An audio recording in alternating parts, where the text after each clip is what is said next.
როდესაც ჩხარტიშვილი და ივანიშვილი ციხეში იჯდებიან რკინის გალიაში, მეგობრებო, მერე იქნება საქართველოს ბედნიერი გამარჯვებული დაყვევებული. ეს დაიხსოვეთ.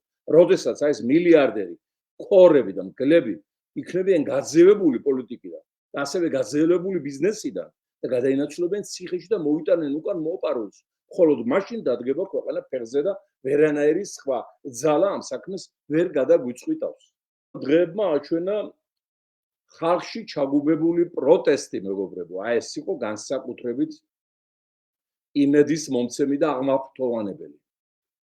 ხალხს ენატრება საპროტესტო ერთიანობა და შეიძლება ჩვენ ჩავთვალოთ მე ხლა პოლიტიკურ ფსიქოლოგიაში რაღაცა მესმის, რომ ეს გამოხატულება იყო ხალხის აზრისა, რომ ჩვენ მზად ვართ გამოვიდეთ ქუჩაში და დავებრუნოთ ქვეყანა.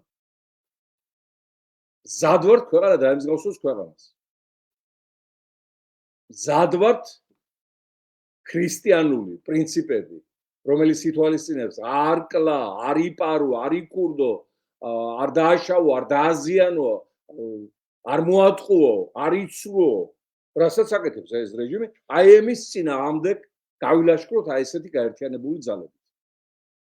ანუ ეს იყო საპროტესტო ტალღა, შეიძლება ითქვას, რეპეტიცია დიდი პროტესტის, რომელიც აუცილებლად იქნება თუ დროზე არ აკრიფეს გუდანაბადი ამ ბანდის წევრებმა. და ტყუილად გონია ეხლა ივანიშვილს, პაპუაშვილს და ამ ყობახიძეებს და სხვებს, რომ იქ პატრიარქის ცხედართან დგომით და იქ ყალბი ცრემლების ღვრით აი ამ დიდ ეროვნულ, შეიძლება ითქვას, მსვლელობებს შემოატრიალებენ თავის სასარგებლოდ და დაუმტკიცებენ შიგნით და გარეთ ყველას, რომ აი ეს მათი თითქოს მხარდამჭერი პროცესი იყო კონსერვატიული ქრისტიანული პრინციპების დასამკვიდრებლად. პატრიარქის სახელიც არ უნდა ეხსენებინა მას. უნდა მისულიყო შუმად და გამომძვრალი იყო უკან.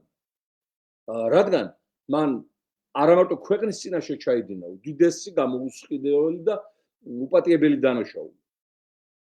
იმავდროულად პატრიარქის წინაშე ჩაიდინა და ქვეყანას რო შევა პატრიარქსაც უშევებ, ხო? გლობალურად. ხოლო პერსონალურად რა გაუკეთა?